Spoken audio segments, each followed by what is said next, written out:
Hello and welcome to another edition of Three Big Questions as we get you ready for event number 10 here in Season 5 of SailGP. This is the Rolex Switzerland Sail Grand Prix Geneva and another first-time venue for the league as we get ready. Todd Harris alongside the Olympian Stevie Morrison and former Emirates GBR athlete Hannah Diamond. Glad to have you with us. All right, guys, let's jump right into it. Not necessarily three big questions, but three big statements. Hannah, I'll start with you. New team. We're going from 12 to 13. More chaos on the line. Yeah, really exciting news to hear that Artemis Racing are going to be back on the start line for Season 6 of SailGP.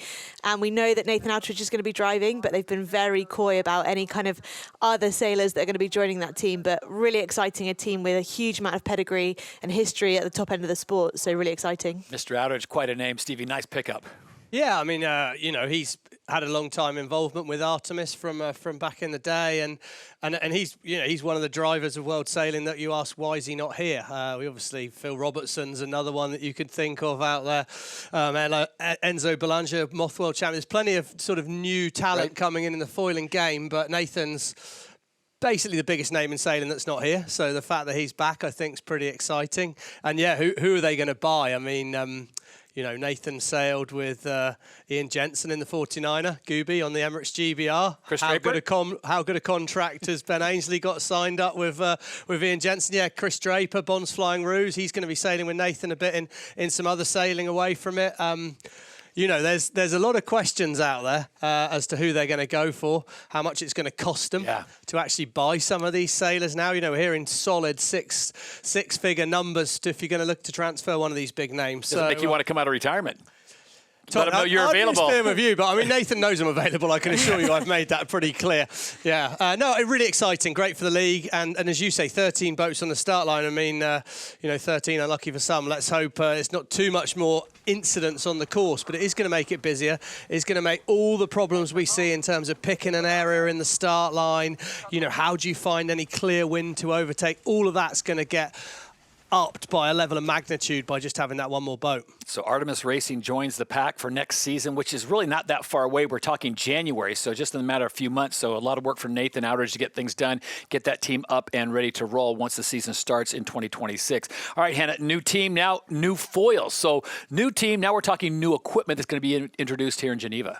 Yeah, that's right. So we're seeing the introduction of the light air boards. So we've had the heavy air T-foils earlier in the season. But, at this point of the season, it's got to be kind of playing on the minds of some of the sailors that maybe aren't quite so comfortable yet on the T-foils. We're introducing a new bit of equipment at a really key point in the season. So I think we'll see some teams picking up quicker than others. It's going to really lean to the flight controllers who are really super happy with understanding the physics of the flight control and how they can adapt their technique. And I think another thing to add here is that we're on freshwater, so that has a bit of a role to play as well. So I don't think it will cause too many issues, especially for some of the top teams, but it definitely will put the cat amongst the pigeons a little bit in terms of it's a change to what they know, and people are going to have to be adapting along the way. Yeah, and I think the interesting thing with it will be what are the limits of it. So we had training yesterday.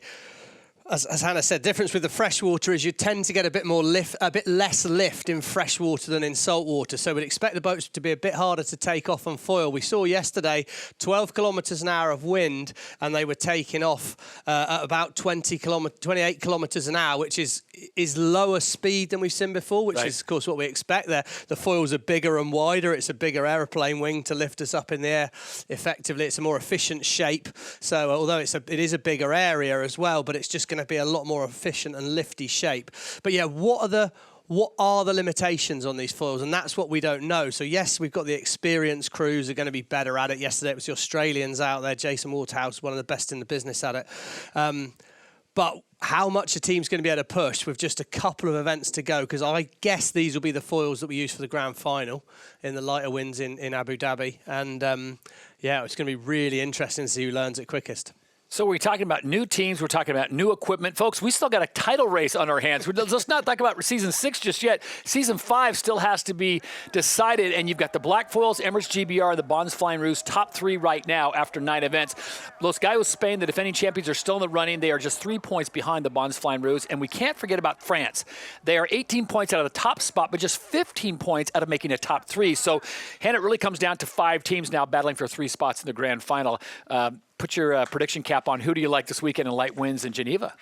Well, it's pretty hard to call, I think, just because of the fact that it's such different conditions and we've got these new foils as well. I think the black foils, they struggled at the beginning of this year. They didn't take to the T foils as well, and we saw them coming back winning in New York when we had the L foils back on. So another change for them. They've got relatively inexperienced flight controller compared to some of the other top teams. So how's he going to be able to adapt?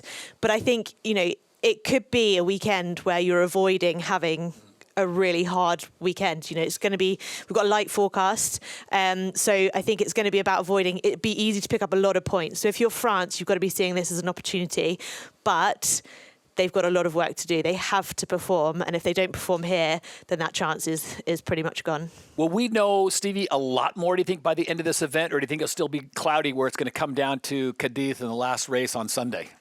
We could know a lot more. 100%. I mean, I think this event's a total banana skin. I just went and was meeting up with Craig Mitchell, chief umpire, and I was checking, what's the time limit? 16 minutes. Where's the scoring gate? How long in the race do we have to go to get a score? We have to get to gate three. Yeah, okay. So they've got to have just reached to mark 1, downwind, upwind, and then if one boat gets to that mark, then the race will be scored. And then I said, how many races do we need to do to actually score an event? Well, 1. Now, that all sounds very negative. The forecast actually for Saturday is better than that. There is decent breeze in the forecast, but of course, forecast's only as good as it is. But what I do think is this event could be a potential banana skin. So for any of those top 4 teams, I think they're going to be wanting to just get out of here.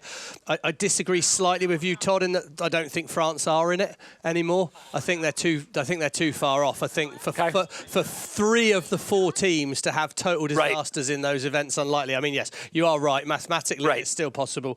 But I think it's down to those 4 teams. Now, should Spain have a bad event and the other 3 not, then I think we'll almost know our finalists after this event. But yeah, I think Spain will like these light conditions, so I don't quite see that happening. But there'll be a lot of nervous sailors in that top 4 teams because they'll know any one of those teams could end up coming away with no points from this event. That would, just a little bit of bad luck, bit of bad timing, that could happen. Stevie, you should know me better. My job is to bring the excitement and ask the questions. So France still has a chance in there. I think the ironic thing is one of the last events before deciding who the top 3 are is going to be Spain and their home regatta. So with that in mind and that on the horizon, I'm sure Los Gallos will be thinking, take care of business here and then drive home the nail when we get to our home waters. So prediction time. This is where you guys look really smart. Stevie, I'll start with you.